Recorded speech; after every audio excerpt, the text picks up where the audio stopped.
Karena kita posisikan bahwa musibah saat ini adalah bagian daripada sunnatul ibtila, bahwa sunnah al-ibtila, ketetapan dari Allah tentang ujian yang akan ditetapkan, yang akan diberikan kepada kita semua.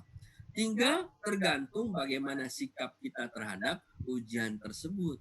Lalu Allah katakan, wabasyirus sabirin, yang bagaimana Allah orang yang sabar itu, yaitu alladzina idza asabathum musibah qalu inna lillahi wa inna ilaihi rajiun. Kalau ia mendapatkan musibah, maka ia dengan spontan dia mengatakan innalillah, semua milik Allah, wa inna ilaihi rajiun, dan semua akan kembali kepada Allah Subhanahu wa taala. Ini kita sampaikan sehingga dalam kondisi seperti ini kita diminta bahagia. Allah katakan, oh, bagi orang yang sabar maka dia akan berbahagia. Perintahnya apa? Kalau kita sabar, kita bahagia. Kalau kita nggak sabar, kita nggak bisa jadi orang bahagia di kala sekarang ini. Kita nggak bisa menyambut Ramadan ini dengan bahagia jika kita tidak mensikapi musibah ini dengan sabar kepada Allah Subhanahu wa taala. Dari awal disebutkan al-khauf, al-ju, sampai dengan naqsim minal anfus.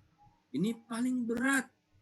Ada orang yang kita cintai, suami kita, istri kita, anak-anak kita, orang tua kita, adik atau kakak kita yang sangat dekat dengan kita, dipanggil oleh Allah Subhanahu wa taala. Itu hal yang luar biasa, sedih pasti.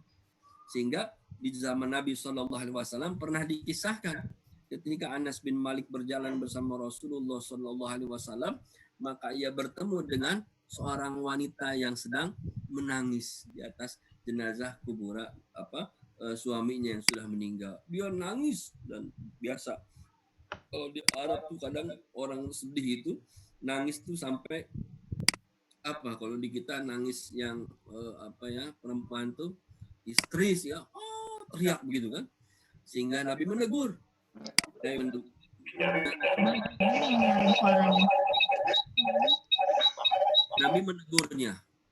Nabi menegur dan mata, ya Nisa, ittaqillaha wasbiri, wahai perempuan, sudahlah bertakwalah kepada Allah dan bersabar. Dengar jawaban seperti itu, maka dia mengatakan, tidak mudah bisa takwa, tidak mudah bisa sabar. Saya yang sedang dirundung duka, orang yang saya cintai sedang dipanggil oleh Allah Subhanahu wa taala. Seolah-olah dia tidak menerima saran dari Rasulullah Sallallahu Alaihi Wasallam. Namanya balasan. Lalu borongnya baru 6 hari yang lalu supaya bagus yogurt bin Malik. Beli 5.000. Lalu Anas bin sahabat modalnya 10, beli 5.000 per hari. Menyampaikan, ya Nisa, iya nggak apa-apa kan, sama yogurt kan malah sehat, cuma lewat seminggu aja. Bisa lihat dia yogurt berapa, 2.000 saya beli semua di kecuali saya beli 2 ya, 5.000. Betul, dapat dibuang. Seran minta tolong dimut semua bungkus kan, semua 5 ini. Oke, 2,5 kan. Mati saya, nggak mau udah lewat seminggu. Mati nanti orang. Baik ya Nisa. Halo, ini ada Mbak Lisa menanya Pak. Masnya bisa ngemut dari sana otomatis. Ya bisa Mbak. Tolong hasilnya semua disalin aja Mas. Pak Hans, assalamualaikum. Pak Hans, tolong kalau mau bertanya pakai chat. Zoom yang ada di Aulia Mart itu dimute, suaranya nggak kedengaran sampai ke sini. Suara Pak Dayat itu ramai. Disampaikan oleh sahabat Anas bin Malik radhiyallahu anhu. Ya, di unmute. Yang menegur tadi itu adalah Rasulullah sallallahu alaihi wasallam. Terkejut dia, langsung datang kepada Nabi SAW. Ya, yang nonton rame-rame Adelia dan kawan-kawan, tolong suaranya nggak usah diaktifkan, kita bisa dengar kok. Innamas sabru inda sodmatil ula. Sesungguhnya sabar itu inda sodmatil ula, ketika pukulan pertama. Begitu datang musibah, maka langsung kembalikan kepada Allah. Inna lillahi wa inna ilaihi rajiun. Boleh nggak kita sedih? Boleh. Sedih itu boleh. ayat ini bukan berarti manusia nggak boleh sedih. Seorang beriman nggak boleh sedih. Nggak boleh sedih itu. Dan itu fitrah manusia. Sedih, bahagia, suka, duka itu fitrah manusia. Dan tidak mungkin kita keluar dari fitrahnya. Itu fitrah kita. Yang tidak boleh itu adalah kita larut dalam kesedihan sehingga lupa dengan perintah Allah Subhanahu wa taala. Jangankan kita, Umar bin Khattab aja pernah sedih ketika Nabi Shallallahu Alaihi Wasallam wafat, lalu dia langsung mengasihkan pedangnya. Siapa yang mengatakan Nabi Muhammad telah wafat? Dia saking sedihnya, dia menerima Nabi Muhammad Shallallahu Alaihi Wasallam saking sedihnya.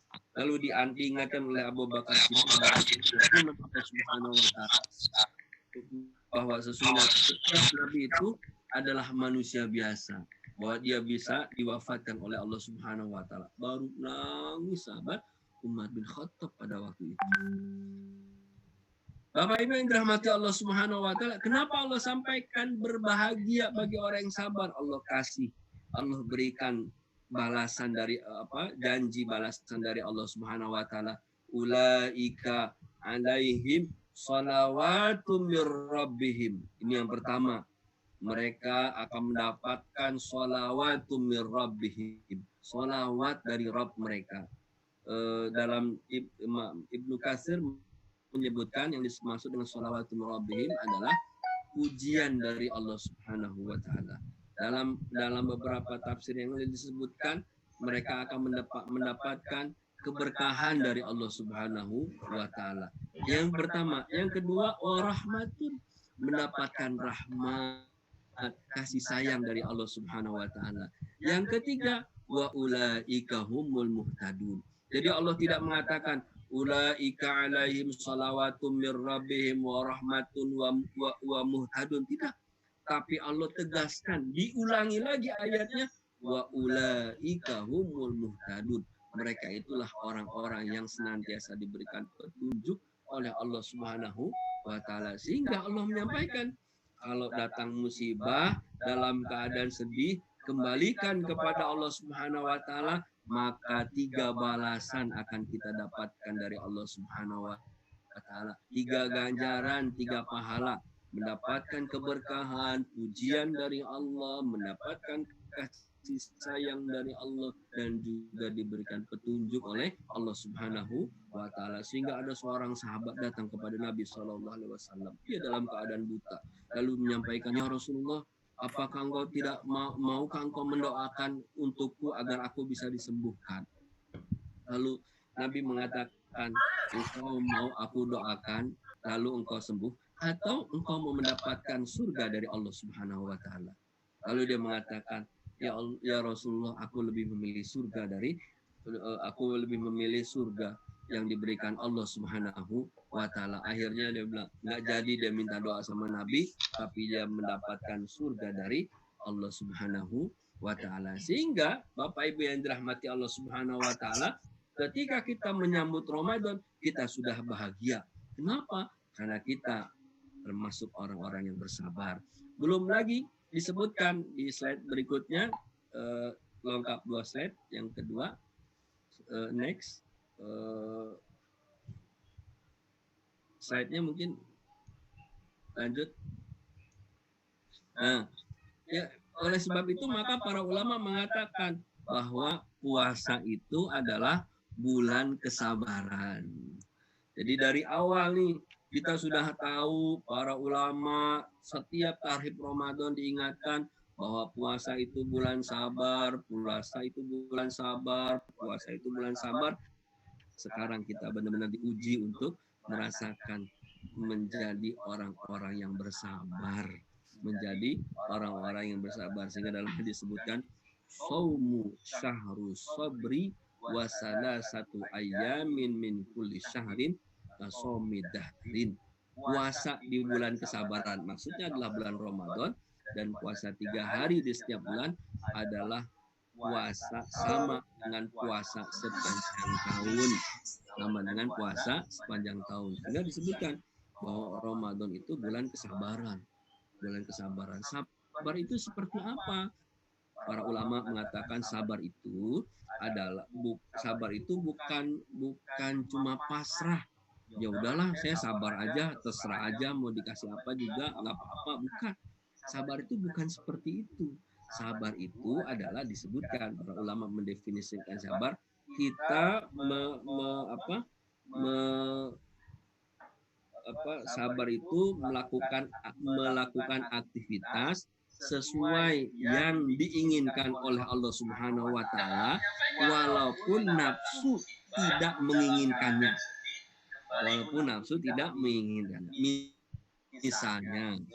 Misalnya diminta untuk menahan makan dan minum dari terbit matahari sampai dengan terbenam matahari. Ini puasa nih.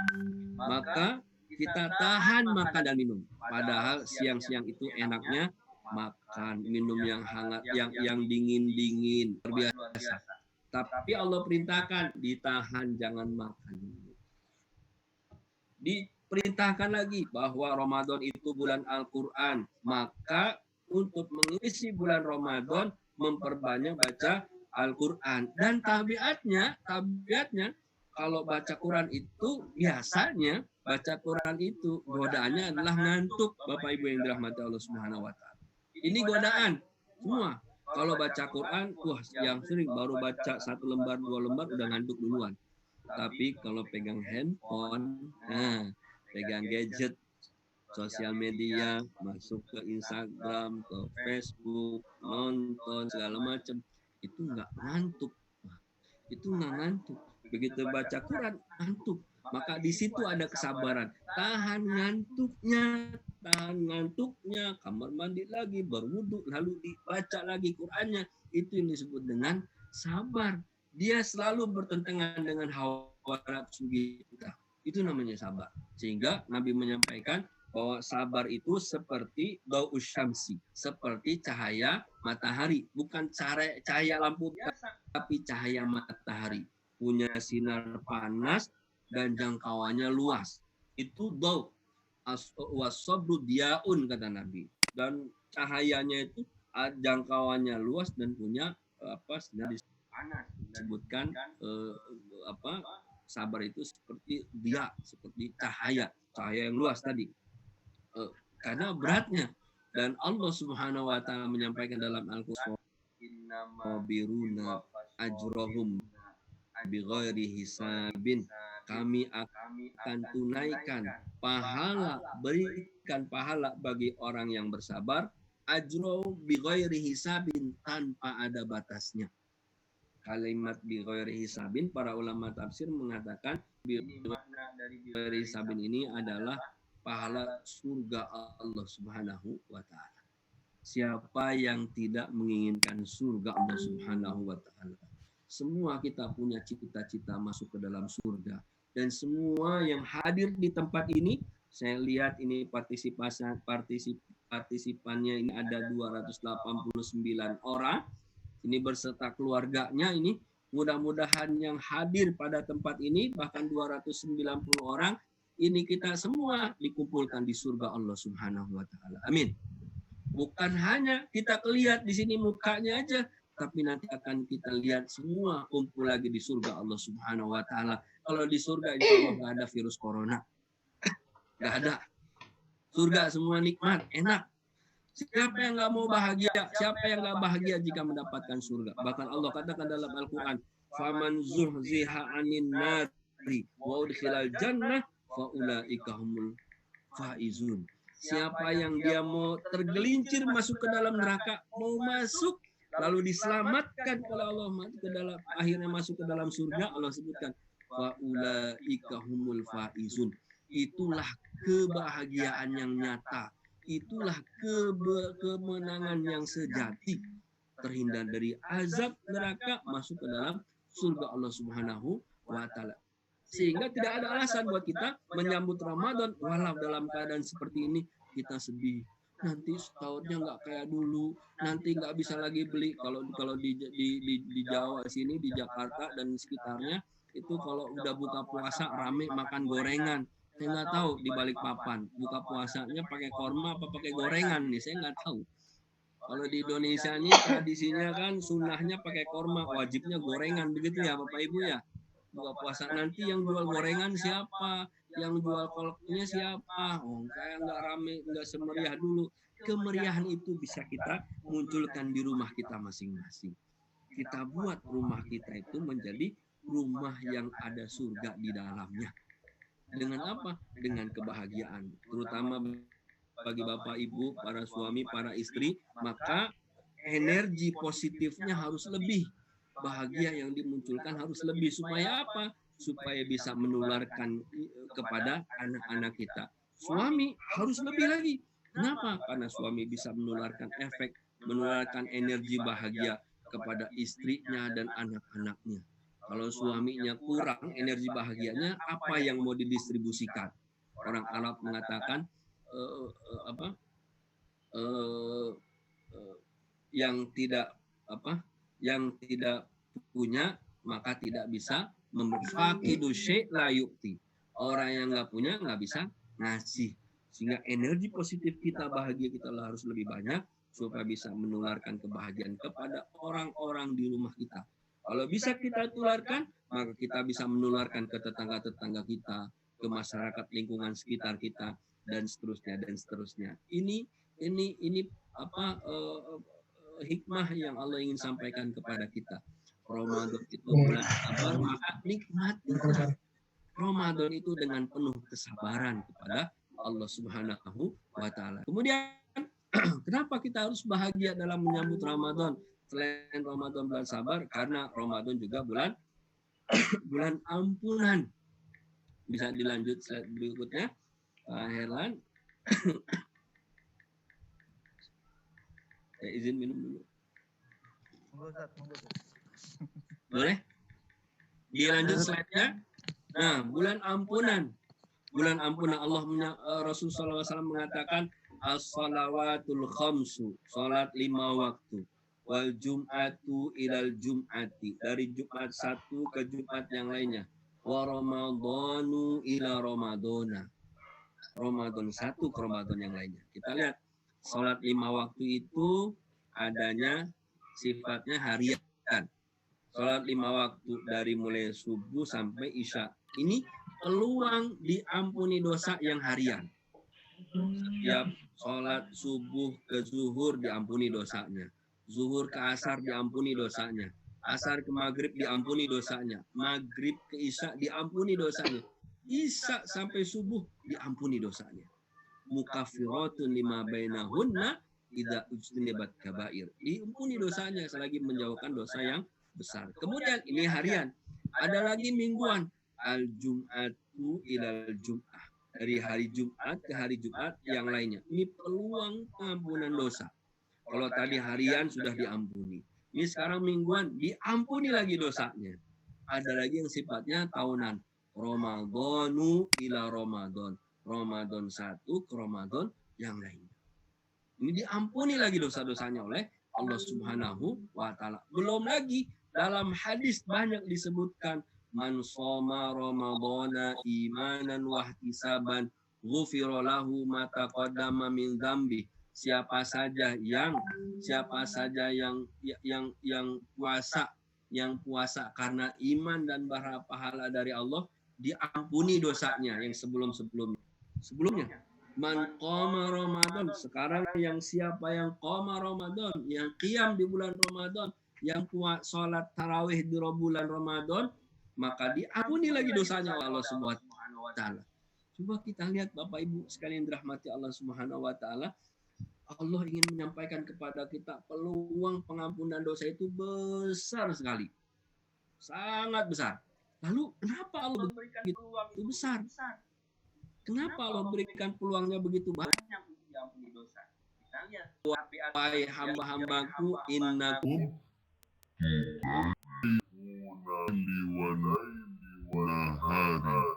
sesungguhnya engkau tuhtiun. Kalimatnya dalam bahasa Arab menggunakan present continuous yang menunjukkan engkau punya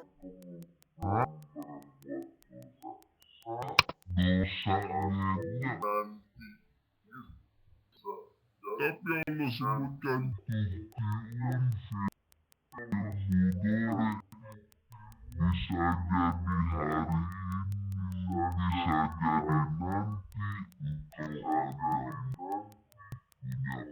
melakukan perbuatan dosa. Aku mengampuni dosa-dosamu, kata Fastaghfiruni aghfir lakum. Permintaan Allah, mohon ampun kepadaku, pasti aku ampuni kalian. Kita lihat bagaimana Allah menyampaikan pesan kepada kita semua buat salah, tapi Allah mengampuni dosa kita dengan syarat istighfar. Setiap hari istighfar, maka peluang diampuni juga banyak. Setiap sholat 5 waktu diampuni lagi dosanya. Setiap Jumat diampuni lagi dosanya. Setiap Ramadan oleh Allah Subhanahu wa ta'ala. Sholatnya diampuni, pengampunan dosa. Qiyamnya pengampunan dosa. Sehingga Bapak Ibu yang dirahmati Allah Subhanahu wa ta'ala, begitu datang yang ada terpikir oleh kita sebagai seorang muslim adalah kebahagiaan bertemu dengan bulan suci Ramadan. Kenapa? Karena peluang untuk diampuni dosa begitu besar. Banyak salahnya Bapak Ibu sekalian. Kita ini nggak sadar, terkadang tidak sadar, tidak terasa bahwa kita sudah melakukan perbuatan dosa. Kata-kata yang terucap terkadang menyakiti hati orang lain. Yang suami nggak sadar nyakitin istrinya. Yang istri tidak sadar ternyata menyinggung perasaan suaminya. Yang bapak, ibu juga terkadang menyakiti, yaitu nggak tersadar. Atau seorang anak menyakiti perasaan orang tuanya, dan semua ada.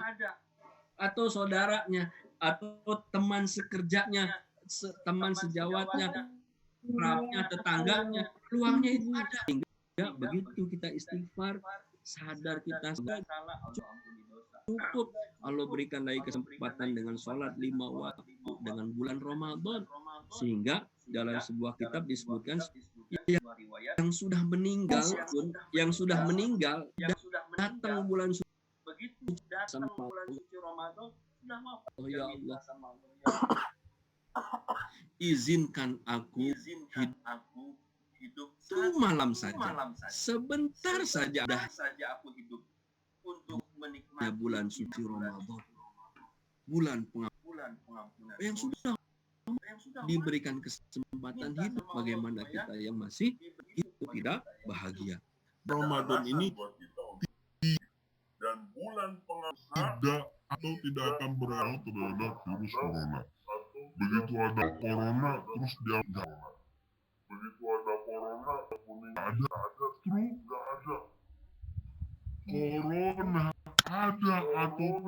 ada atau tidak ada peluang lebih besar lagi. Manusia kalau lagi dikasih diumpamakan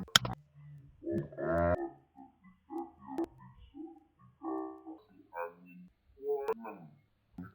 seolah-olah akan menenggelamkan perahu mereka, maka mereka minta pada Allah,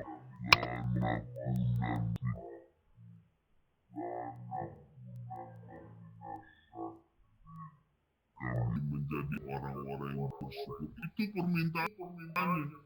Begitu diselamatkan, lupa bahwa yang menyelamatkan adalah Allah Subhanahu wa ta'ala. Ingkar lagi, kufur lagi, syirik lagi, dan seterusnya. Ini kesempatan kita lebih dekat kepada Allah Subhanahu wa ta'ala dengan ada wabah virus corona ini. Jadi tidak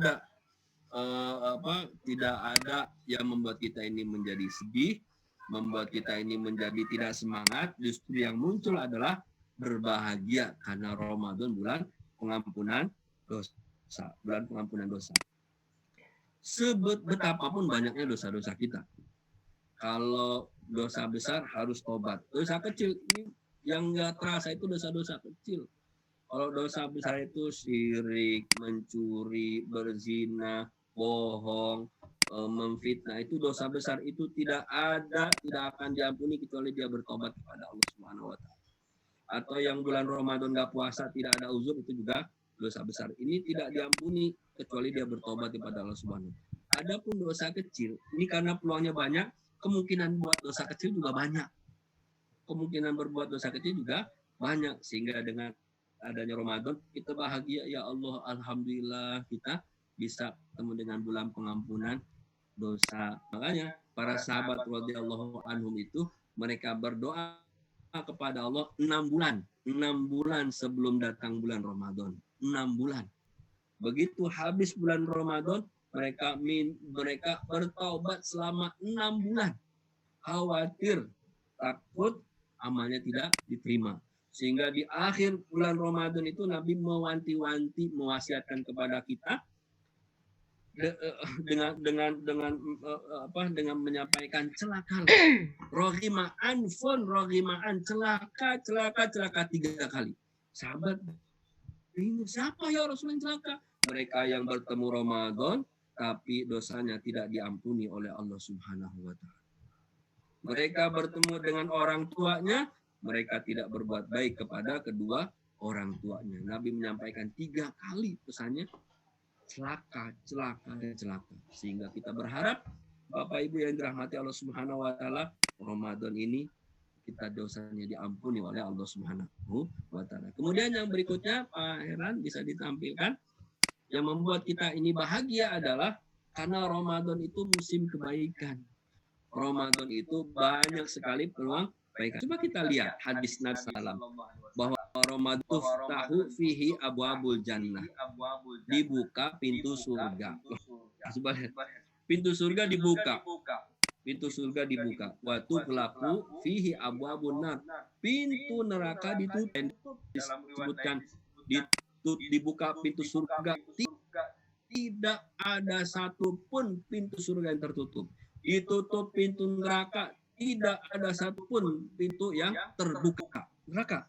Kemudian waktu fidu fihi syayatin. Setan juga dibelenggu. Dia nggak bisa goda manusia. Dia terdibatasi. Yang biasanya dia menggoda wamin baini aidihim, dari depan, belakang, kanan dan kiri, maka dia dibatasi sekarang aktivitasnya, sehingga disampaikan oleh pesan Nabi, wa yunadi fihi munadin kullailailatin, setiap malam maka menyerulah para malaikat, ya baghil khair abshir. Ini kalau di sini ayatnya ya baghil halumma wa ya baghil syar abshir. Riwayat lain menyatakan ya baghil abshir, wahai pecinta perbuatan baik, bergembiralah. Yang suka berbuat baik gembira, karena peluang berbuat baik itu pahalanya besar ketika bulan suci Ramadan. Sementara yang suka berbuat maksiat, maka diminta Allah untuk mengurangi, untuk berhenti. Biasanya di mana-mana kita kalau pas musim Ramadan tiba-tiba semua orang jadi soleh. Kita lihat yang nggak biasa pakai jilbab, tiba-tiba di TV muncul pakai jilbab. Kemudian tempat-tempat klub-klub malam itu ditutup semua, tidak boleh beraktivitas untuk menghormati bulan suci Ramadan. Ini dibuktikan hadis Nabi SAW. Dikurangi kalau ditutup. Sekarang jangankan Ramadan, sebelum Ramadan juga ada ditutup. Di Jakarta ditutup semua tempat hiburan. Sehingga apa? Sehingga menambah kehusuan kita di bulan Ramadan. Peluang berbuat baik semakin banyak. Coba kita lihat anjuran dari Nabi SAW. Nabi di bulan Ramadan itu kewajibannya 2. Yang pertama puasa, yang kedua zakat. Adapun yang lainnya lebih banyak anjuran melakukan perbuatan baik. Hanya bisa dilihat.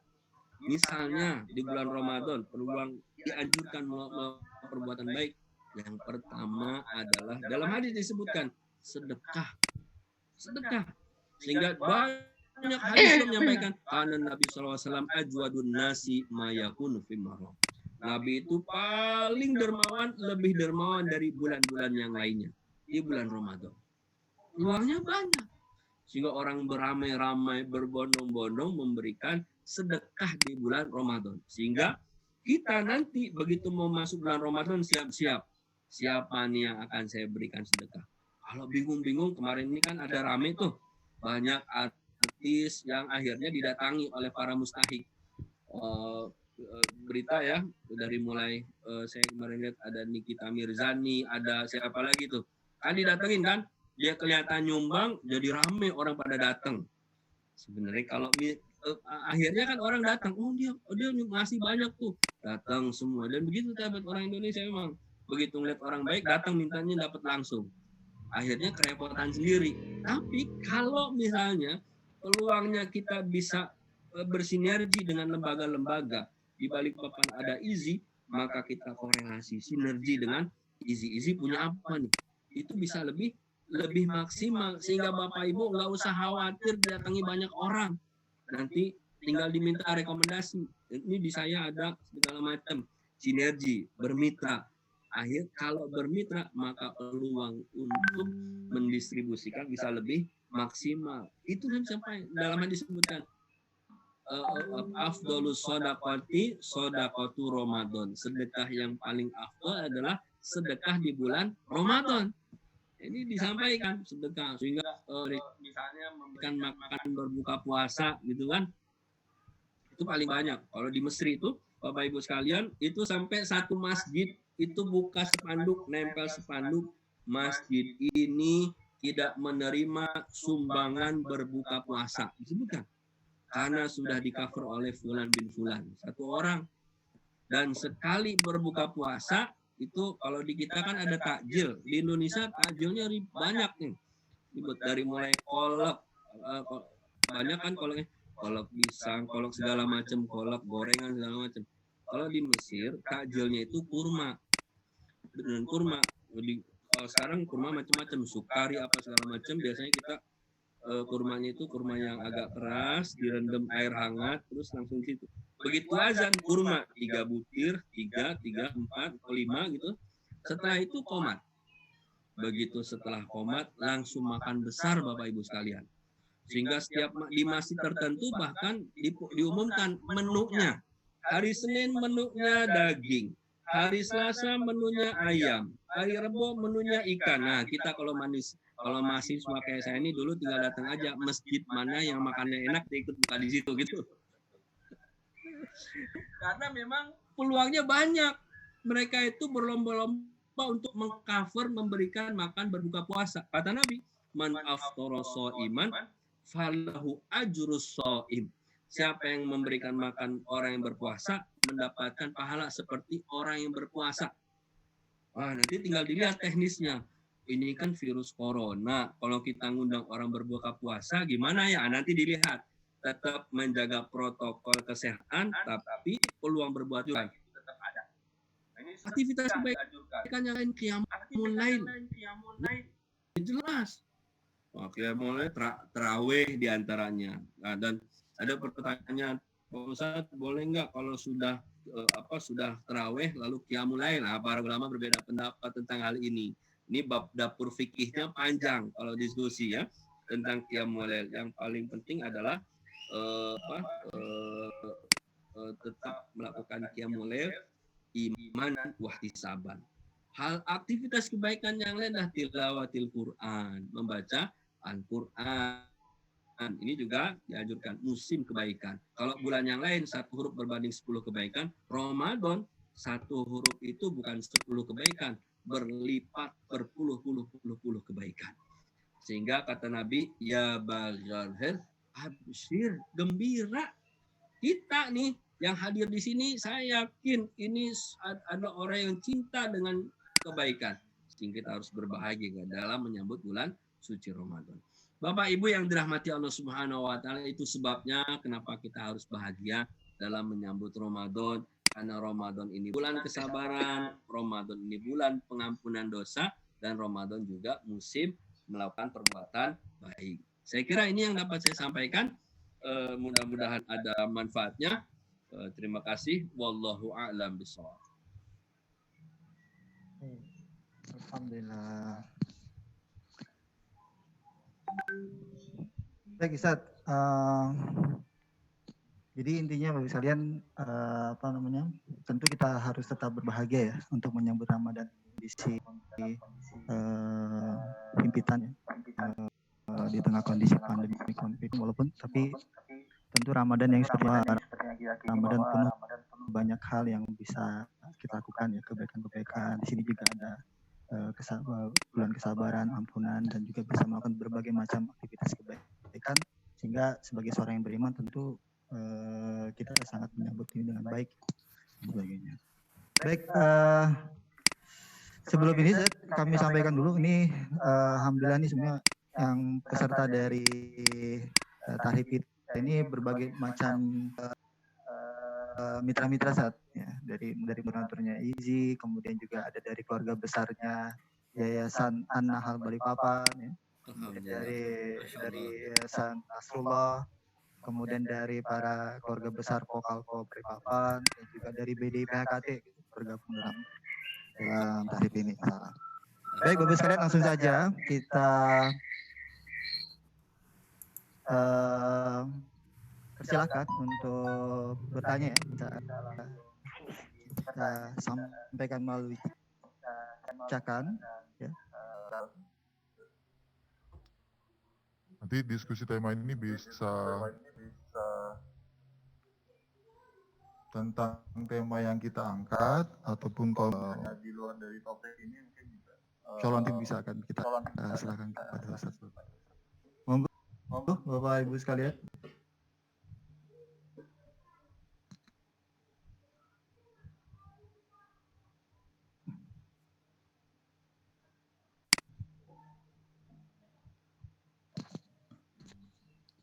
Ya, sambil menunggu pertanyaan ini, tentu kan yang membuat walaupun kita tahu ya Ramadan kali ini cukup berbeda gitu, yang kita alami di tahun-tahun sebelumnya gitu kan. Misalnya ada kekhawatiran misalnya, waduh kita nggak bisa sholat berjamaah lagi di taraweh dengan bermasyarakat, itu harus puasa di rumah dan sebagainya. Tentu rasa-rasa seperti itu kan masih ada dalam diri kita gitu.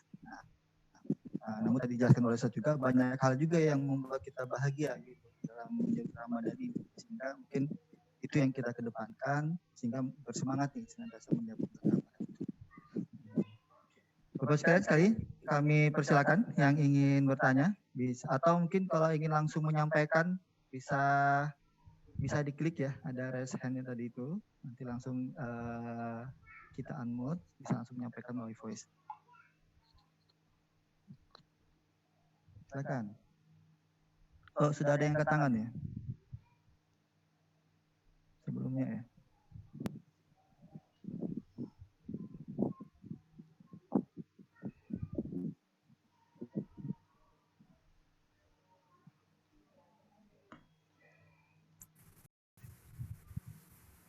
Bisa langsung yang sudah. Boleh bisa langsung, boleh melalui chat juga boleh. Soalnya ini ada 11, 10 jadi nggak kelihatan. Assalamualaikum. Ya, dengan Ustadz. Silakan Bu.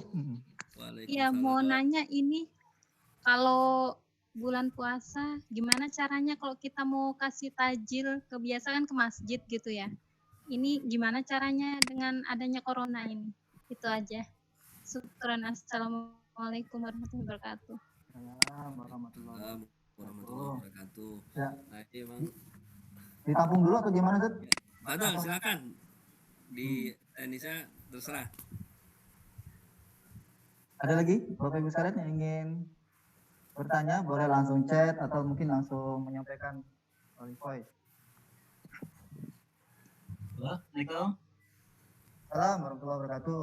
Ya, monggo Pak. Heran, saya mau nanya boleh? Boleh. Nah, ya nih. Ini Pak, terkait sholat malam ketika bulan Ramadan. Padahal kita kan sudah melakukan sholat tarawih gitu ya misalnya ya. Terus pada saat malamnya kita sholat lagi, itu hukumnya gimana Ustaz? Terima kasih. Sholat malam Ustaz, padahal sudah melakukan sholat tarawih. Satu lagi ya Bapak Ibu sekalian ya, nanti kita langsung dijawab oleh beliau sama. Monggo Bapak Ibu sekalian.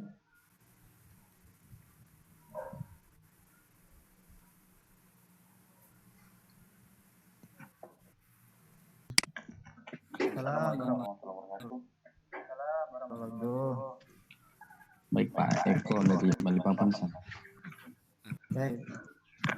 Pak Ustadz mau bertanya, ini kan dalam masih anjuran dari pemerintah untuk tidak meniadakan atau tidak mengadakan sholat berjamaah di Masjid Suram untuk tarawih dan untuk tarawih ya. Misalnya kalau kita di perumahan dalam lingkup yang kecil tetap mengadakan sholat tarawih itu seperti apa Ustaz? Apakah kita tetap mengikuti anjuran pemerintah atau memang kita tetap akan mengadakan kegiatan rutinitas Ramadan seperti buka puasa dan sholat tarawih seperti biasa dalam lingkup perumahan yang tidak terlalu luas gitu saja, tidak terlalu besar sampai keluar, cukup di perumahan saja kita tetap sholat berjamaah di tarawih berjamaah di musola perumahan. Bagaimana Ustaz? Apakah tetap mengikuti ajaran pemerintah atau seperti apa sikap kita? Mungkin itu aja. Assalamualaikum warahmatullahi wabarakatuh. Waalaikumsalam warahmatullahi wabarakatuh. Cukup sudah 3 dus. Nanti kita sambung ke yang lain. Monggo Ustaz. Ya, terima kasih atas pertanyaannya. Nah, ini yang pertama tentang bagaimana cara kita memberikan takjil atau makanan untuk berbuka puasa dalam kondisi saat sekarang ini. Tadi awal saya sudah menyampaikan bahwa keberkahan, aktivitas kebaikan di bulan suci Ramadan ini tidak akan berkurang nilainya walaupun di tengah pandemi COVID-19 ini. Untuk melakukan berbuka puasa juga pasti peluangnya itu ada dengan tetap memperhatikan protokol kesehatan yang sudah ditetapkan oleh para pakarnya, para ahlinya. Pastinya kita tidak dianjurkan untuk mengundang dalam bentuk keramaian, tidak dianjurkan seperti itu. Ada kumpul lebih dari sekian orang, apalagi kalau saya di Bekasi sekarang ini ada PSBB, pembatasan sosial berskala besar. Itu tidak, kalau di Jakarta itu kumpul lebih 5 orang tidak disarankan untuk menghentikan penularan, mencegah penularan. Teknisnya seperti apa mungkin di balik, saya tidak begitu paham dengan kondisi di Balikpapan. Nanti teknis pemberian takjilnya mungkin bisa disampaikan oleh Pak Herlan. Apakah IZI juga bisa memfasilitasi ini dengan cara yang berbeda pastinya dengan cara-cara sebelumnya, dengan cara yang memperhatikan protokoler kesehatan yang sudah ditetapkan oleh pemerintah dan para pakarnya. Tapi peluang berbuat baik ini tetap ada. Teknisnya seperti apa? Ini teman-teman Balikpapan lebih paham nampaknya cara-caranya. Saya minta bantuannya Pak Herlan, mungkin bisa menjelaskan lebih teknis kira-kira cara kita supaya tetap aman dengan memberikan takjil berbuka puasa bagi yang berpuasa. Kemudian yang kedua mengenai sholat malam. Sholat malam di bulan suci Ramadan, jika kita sudah melakukan tarawih, ini dibolehkan. Para ulama membolehkan sholat malam setelah kita tarawih.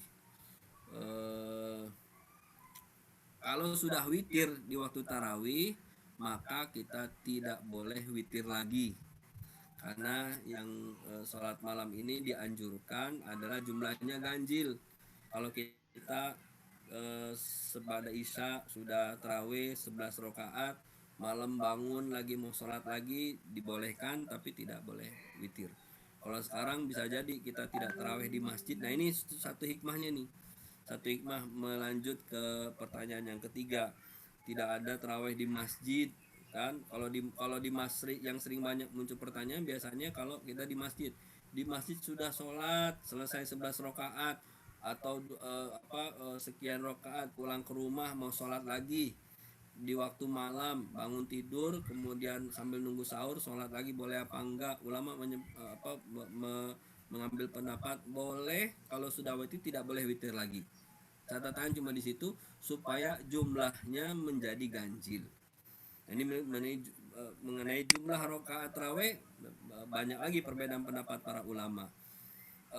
Yang mengatakan tidak, Nabi itu sholat tidak dari 11, hadisnya dari Aisyah. Namun para sahabat yang lain juga menyampaikan sholat qiyam mereka itu lebih dari 11. Apakah hadis yang disebutkan Nabi itu dari Aisyah itu menunjukkan mengatakan tidak lebih dari 11, Nabi itu hanya di situ saja sholatnya sudah 11? Para ulama mengatakan bisa jadi di istri yang lain juga Nabi lebih dari 11 rakaat. Atau pendapat para ulama fikih menyampaikan sholat malam boleh lebih dari 11 rakaat. Umar bin Khattab itu ketika menjadi Amirul Mukminin mengambil pendapat ketika dilihat banyak orang di masjid sholat masing-masing, maka beliau mengumpulkan sholat di satu tempat dan jumlah rakaatnya 23 rakaat. Sehingga kalau mau kita ambil pendapat pendapat sebagian ulama yang lain, kalau sudah sholat sebelum tidur itu 11, maka setelah tidur itu kita bisa sholat lagi sekian rakaat lalu ditutup dengan witir, supaya betul-betul witir ini menjadi penutup sholat malam kita. Nah, ini mengenai sholat malam di bulan suci Ramadan. Kemudian bagaimana dengan tarawih? Dengan tarawih di tempat karena tidak diselenggarakan di masjid, boleh nggak untuk rumah-rumah yang nampaknya klaster gitu ya, klaster hanya ada sekian keluarga, sekian kakak, jumlahnya juga terbatas, melaksanakan sholat tarawih khusus untuk klaster itu saja. Jadi khusus untuk klaster itu saja. Saya melihat yang jadi kalau boleh dan tidak boleh ini kan melihat protokoler kesehatan yang disampaikan oleh para pakar dan pemerintah. Yang membuat tidak boleh karena dikhawatirkan ada proses penularan dari satu jamaah ke jamaah yang lain. Karena kan nggak ketahuan. Ini yang luar biasanya itu, Bapak Ibu sekalian, virusnya ini kecil tidak terlihat dan dia masa inkubasinya panjang, 14 hari. Sehingga dikhawatirkan dengan ada sholat jamaah, maka ada satu atau di antara yang lain, dan nauzubillah kita semua tidak menginginkan itu semua, tapi harus ada ihtiyati atau sadu zari'ah, harus ada pencegahan lebih awal. Boleh dan tidaknya saya lebih melihat kepada kondisional ya, di kondisional di lokasi. Kalau memang bisa menjalankan sholat di rumah itu lebih baik, tapi kalau mau berjamaah nanti tinggal diatur softnya gitu, cuma saya khawatir nanti kalau musolah ini melakukan sholat jamaah kemudian diketahui oleh pihak luar, nanti orang luar juga pengen sholat di situ karena kangen sholat berjamaah gitu kan, saya pengen gitu kan, akhirnya pengen juga sholat di situ. Itu juga mungkin perlu diperhatikan hal-hal yang seperti itu. Saya lebih cenderung hikmah yang lain. Dengan tidak ada sholat jamaah di masjid, maka kita bisa mengadakan sholat di rumah, dan tentunya ini bagian dari bagian dari tarbiyah kita terhadap pembinaan kita terhadap keluarga kita. Ini juga biasanya tantangannya buat bapak-bapak, ini tantangannya karena sholat tarawih kan 11 rakaat. Nanti jangan sampai anaknya komentarnya ini, Pak, ini kemarin sholatnya bacanya itu mulu. Nah, itu tantangannya tuh. Sehingga dengan ada sholat di rumah, maka tantangan buat kita sebagai kepala keluarga adalah hafalannya harus ditambah. Pastinya ayatnya jangan panjang-panjang, surat Amma Yatasa'alun bisa jadi dipotong sampai sekian rakaat gitu ya. anaba, karena kalau panjang-panjang yang kecil-kecil protes, lama amat sih gitu kan. Tapi jangan sampai juga apalanya itu aja. Kemarin ada teman saya cerita begitu, karena dia di rumah terus jadi imam.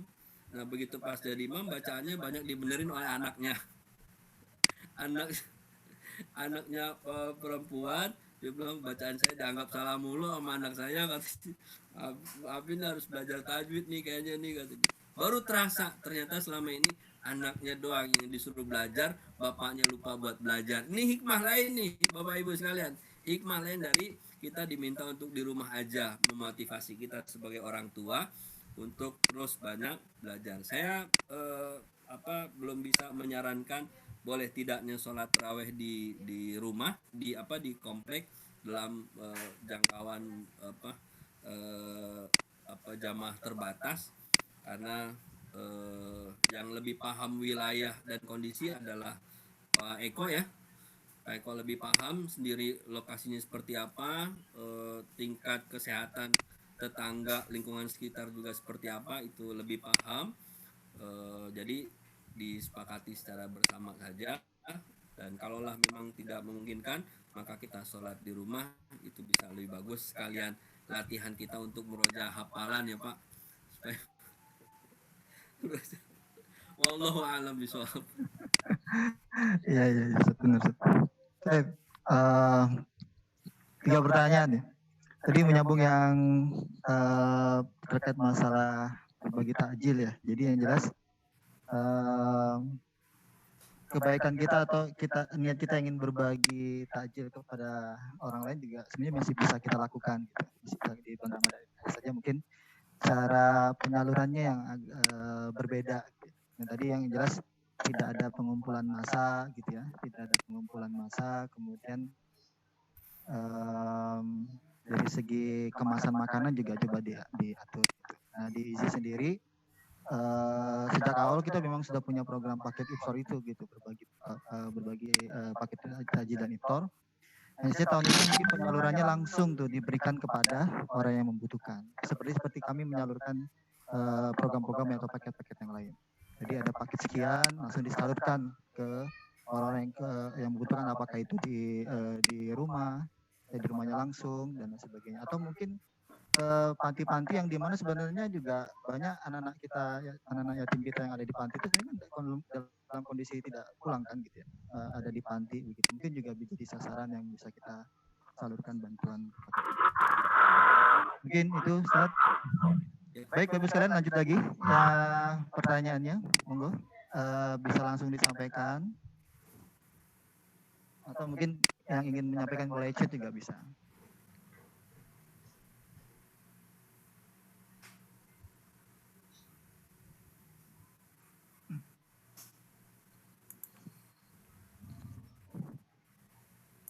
Tadi idealnya acara kita ini kita selesaikan sampai jam 10.30 ya, tapi karena ada kondisi terlambat tadi, nggak apa-apa, kita agak sedikit undur ya. Yang penting Bapak Ibu masih bersemangat untuk bisa ikut ya untuk tahlil kali ini gitu. Jadi silakan Bapak Ibu yang mumpung ada kesempatan bisa memberikan pertanyaan atau mungkin apa yang selama ini masih ragu, bingung gitu ya. Ini bisa langsung ditanyakan oleh kepada beliau.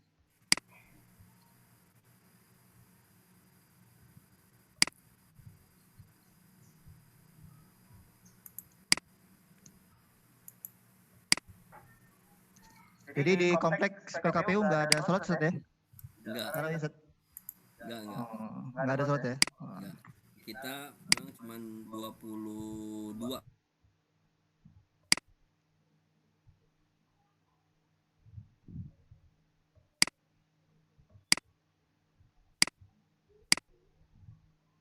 So, jamaah kan yang pertama lokasinya juga tempatnya kita nggak ada musola, kemudian kalau di jalan juga tidak kondusif, dan jarak juga kan antar satu dengan yang lain harus diatur, dan anak banyak yang susah itu membatasi aktivitas anak-anak. Jadi ya kita sepakati tarawih sekalian murojaah hafalan orang tuanya lah. Iya benar Ustaz, benar. Jadi kalau yang lain itu 1 Ramadan 30 juz, paling tidak 1 Ramadan juz 30 lah. Oh iya. Iya. Benar. Baik, ada? Tadi Ibu Alif Hafiz ya?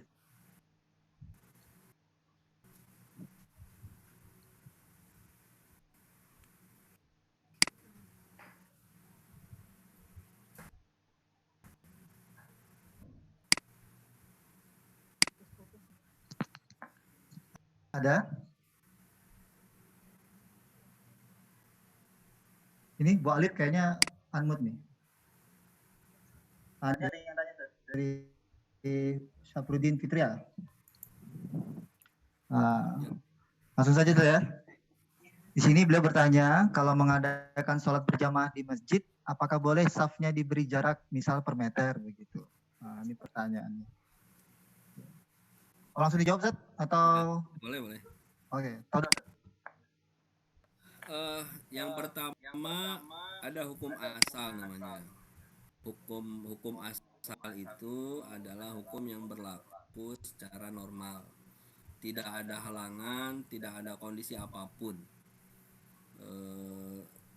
Jika dalam kondisi tersebut, maka yang dianjurkan dalam sholat jamaah adalah softnya rapat untuk menutup celah-celah. Kalau dalam salah satu hikmahnya adalah menutup ruang setan untuk menggoda kita dalam sholat jamaah. Perintahnya itu gitu, diperintahkan ini hukum asal, harus rapat. Bahkan ada yang mengatakan ketemu kaki gitu ya, dan lain sebagainya. Hukum asalnya seperti itu, hukum asal. Ada lagi yang dalam Islam itu disebutkan kondisi tertentu yang membuat hukum asal itu hukum asal itu boleh tidak dilakukan dengan dalil hadis Nabi SAW, la dirara wa la dirar, tidak boleh saling memberikan madarat. Ini dalil hadis Nabi ini istinbatnya ini banyak kaidah fikih dari hadis tersebut, gitu kan. Nah, ini kondisi tertentu, dalam kondisi tertentu. Contohnya adalah misalnya kondisi normal tidak boleh seseorang itu makan yang haram, tidak boleh makan daging babi. Kondisi normal nggak boleh. Nah, begitu kondisi tidak normal, dalam keadaan darurat, maka ia dibolehkan mengkonsumsi yang haram ala kadarnya saja untuk menghilangkan rasa lapar, bukan menambah perbekalan. Udah lapar hilang, dibawa lagi buat bekal pulang, itu nggak boleh. Tapi untuk sekedarnya saja itu boleh. Ini kondisi tidak normal. Kemudian kembali kepada tentang sholat berjamaah dalam kondisi sekarang ini, maka jika sholat berjamaah itu dilaksanakan karena proses karena kondisi tertentu, diantaranya adalah proses penutaran atau ada yang disebut arahan pemerintah, arahan pakar secara internasional adalah social distancing atau physical distancing, yang harus menjaga jarak. Ini kondisi tidak normal. Ini kondisi tidak normal, maka setiap orang menjaga jaraknya.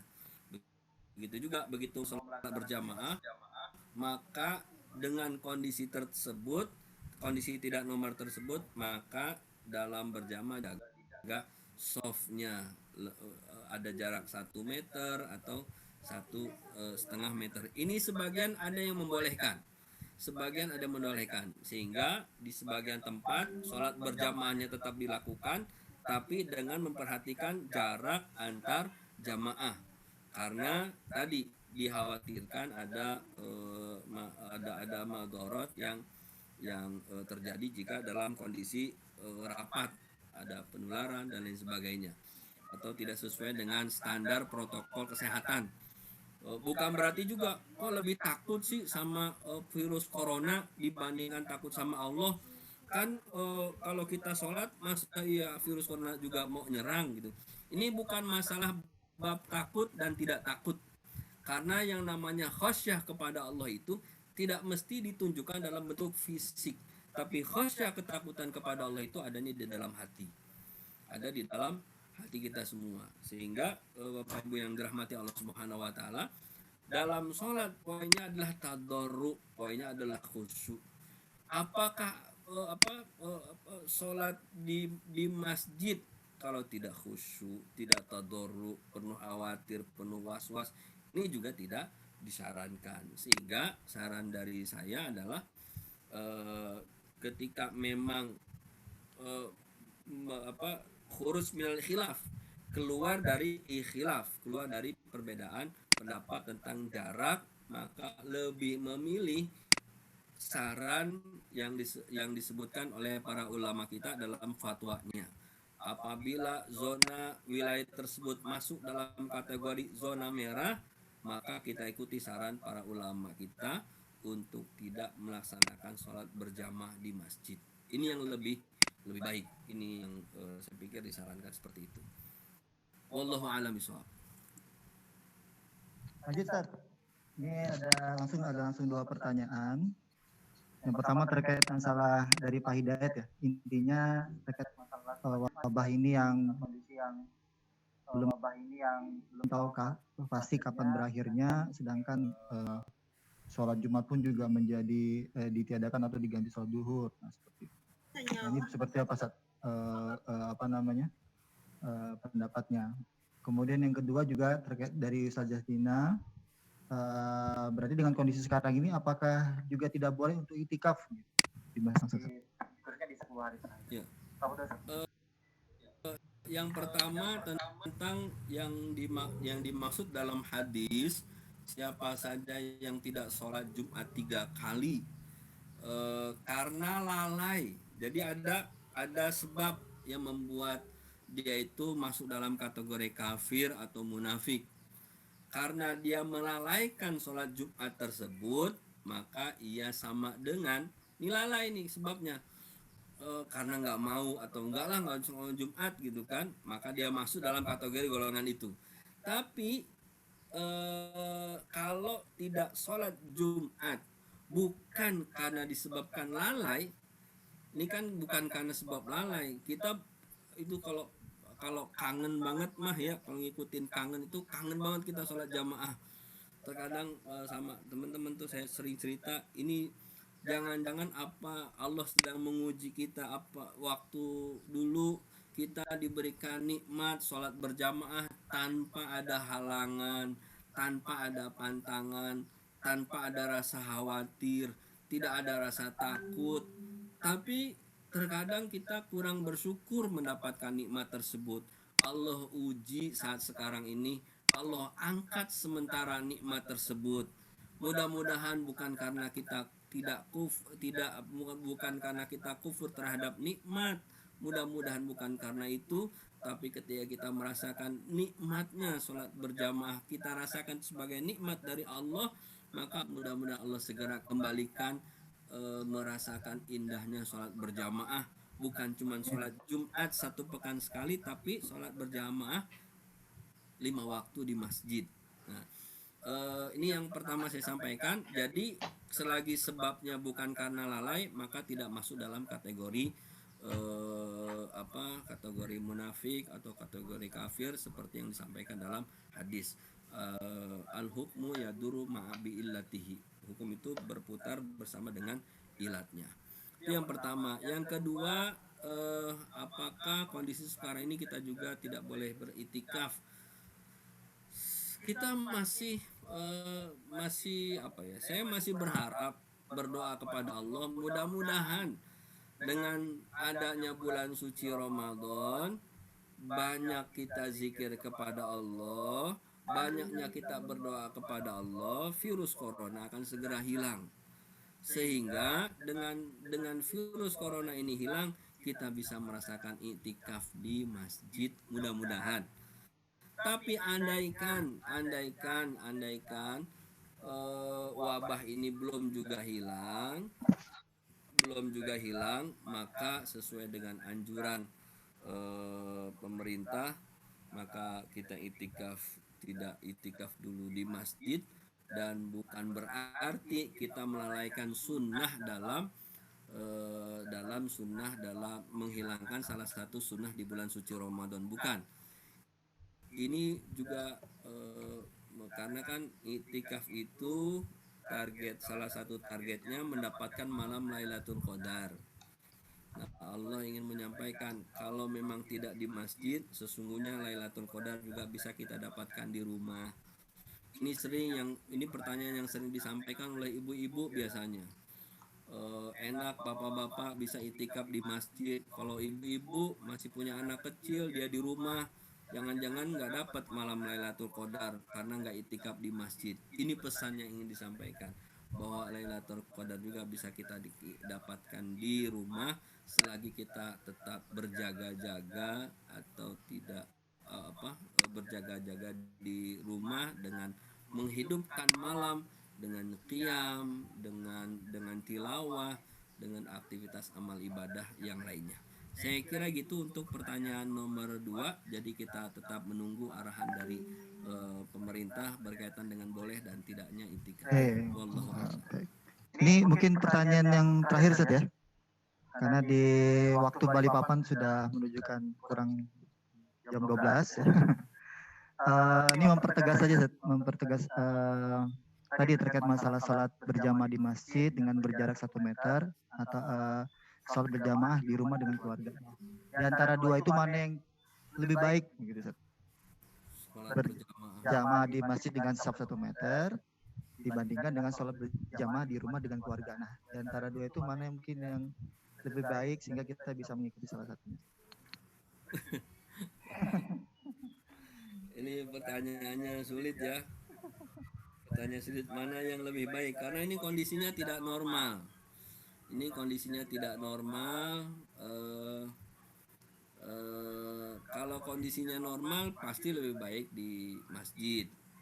Kondisi tidak normal ini sangat bergantung kepada wilayah tertentu. Kalau wilayahnya masih zona hijau, maka bisa sholat di masjid. Tapi kalau wilayahnya sudah zona merah, saya lebih menyarankan untuk sholat di rumah. Kalau sudah merah, maka sholat di rumah. Kita bagi bapak-bapak bisa menjadi imam di rumahnya, buat istrinya, buat anak-anaknya, sehingga kita bisa mengevaluasi bagaimana hubungan kedekatan kita dengan keluarga dengan melalui sholat 5 waktu. Wallahu a'lam. Baik, alhamdulillah Bapak Ibu sekalian. Mohon maaf nih ada karena keterbatasan waktu kita juga ya. Jadi mungkin juga membatasi Bapak Ibu sekalian untuk bertanya gitu. Tapi semoga apa yang Ustaz Sulsana sampaikan setidaknya memberikan gambaran kepada kita gitu ya, kepada kita tentang seperti apa sikap kita gitu dalam menyambut Ramadan ini. Tentunya sikap kita sebagai seorang muslim adalah dengan menyambutnya dengan rasa bahagia ya, walaupun di tengah kondisi pandemi. Kemudian juga ada beberapa pertanyaan-pertanyaan yang juga sudah disampaikan. Semoga ini memberikan jawaban atau setidaknya pilihan lah buat kita semua dalam menunaikan ibadah di bulan suci Ramadan. Kami mohon maaf Bapak Ibu sekalian jika karena keterbatasan waktu ini mungkin ada beberapa yang belum kita bisa penuhi. Insya Allah mungkin di lain kesempatan kita bisa bertemu lagi di webinar-webinar online berikutnya gitu insya Allah. Baik Ustaz, kita cukupkan Ustaz ya untuk Tarhib Ramadan ini. Jazakallah Ustaz kepada Ustaz Sulsana yang telah membersamai kami di Balikpapan walaupun dari Bekasi ke sini ya. Langsung kita undang ke sini seperti itu. Sebelum kita tutup, kita akhiri, mohon izin Ustaz untuk bisa mimpin doa untuk kita semua yang ada hadir di tanah. Monggo Ustaz. Ya baik, Bapak Ibu, mari kita berdoa kepada Allah Subhanahu wa taala. Kita tundukkan hati kita. Mudah-mudahan Allah Subhanahu wa taala mengabulkan doa kita semua. A'udzubillahi minasyaitonirrajim. Bismillahirrahmanirrahim. Alhamdulillahirabbil alamin, hamdan syakirin, hamdan na'imin, hamdan yuafi ni'amahu wa yukafi'u mazidah. Ya Rabbana lakal hamdu kama yanbaghi li jalali wajhikal karim wa 'azimi sultanik. Allahumma ighfir lana dhunubana wa israfana fi amrina wa tsabbit aqdamana wa ansurna 'alal qaumin kafirin. Rabbana la tu'akhidna in nasina aw akhtana wa la tahmil 'alaina isran kama hamaltahu 'alal ladzina min qablina. Rabbana afrigh alaina sabran wa tsabbit aqdamana wansurna 'alal qaumin kafirin. Ya Allah, ya Tuhan kami yang Maha Pengasih lagi Maha Penyayang, ampuni dosa kami dan dosa kedua orang tua kami. Sayangi mereka sebagaimana mereka menyayangi kami di waktu kecil. Ya Allah, ya Tuhan kami, andaikan di antara kami ada orang tua yang sudah wafat, maka ampunilah dosanya ya Allah. Lapangkan alam kuburnya, terima amal ibadahnya, ampuni semua dosa-dosanya. Ya Allah, ya Tuhan kami, andaikan di antara kami ada orang tua yang masih hidup, maka berikan kesehatan kepadanya, berikan afiat-Mu kepadanya ya Allah. Ya Allah, berikan taufik dan hidayah-Mu kepada orang tua kami. Ya Allah, ya Tuhan kami, mudahkan kami untuk dapat berbuat baik kepada kedua orang tua kami.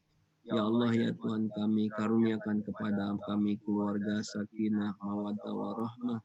Ya Allah, ya Tuhan kami, anugerahkan kepada kami putra-putri yang soleh dan solehah. Ya Allah, ya Tuhan kami, lindungi kami ya Allah. Selamatkan kami dari wabah virus corona ini ya Allah. Ya Allah, ya Tuhan kami, anugerahkan kepada kami kesehatan dan afiat-Mu. Ya Allah, ya Tuhan kami, berikanlah barokah-Mu kepada kami di bulan Sya'ban ini ya Allah. Ya Allah, ya Tuhan kami, sampaikan kami di bulan Ramadan. Ya Allah, ya Tuhan kami, izinkan kami untuk merasakan indahnya ibadah di bulan suci Ramadan. Ya Allah, ya Tuhan kami, ampuni dosa kami ya Allah. Limpahkan kepada kami barokah-Mu ya Allah. Berikan kami taufik dan hidayah-Mu ya Allah. Ya Allah, yang kami, bimbing kami menuju surga-Mu ya Allah. Ya Allah, ya Tuhan kami, berikan petunjuk-Mu kepada kami agar kami mampu menjadi hamba yang bersyukur kepada-Mu ya Allah. Hamba yang bersabar kepada-Mu ya Allah. Ya Allah, ya Tuhan kami, karuniakan kepada kami, anugerahkan kepada kami ampunan-Mu, berikan barokah-Mu kepada kami ya Allah. Ya Allah, ya Tuhan kami, kabulkan doa kami. Rabbana atina fid dunya hasanah wa fil akhirati hasanah wa qina adzabannar. Subhana rabbika rabbil izzati amma yasifun wa salamun alal mursalin walhamdulillahi rabbil alamin. Amin. Jadi jazakallah Ustaz Kada Sasono yang telah memberikan banyak hal kepada kita dan kepada Bapak Ibu sekalian yang sudah berkenan bergabung dalam Tarhib Ramadan ini. Mohon maaf jika selama proses tarhib ini banyak sekali kekurangan atau mungkin ada hal-hal yang belum sempat disampaikan, belum kita bisa, ini mudah-mudahan bisa di lain kesempatan bisa kita diskusi lebih banyak lagi insyaallah. Ustaz, kalau Ustaz ada sini Ustaz, semoga sehat di Ustaz dan keluarga insyaallah. Amin, amin. Baik, kita tutup Bapak Ibu sekalian untuk Tarhib Ramadan ini dengan bersama-sama membaca Alhamdulillah, Alhamdulillahirabbil alamin. Kemudian kita sempurnakan dengan membaca doa kafaratul majelis.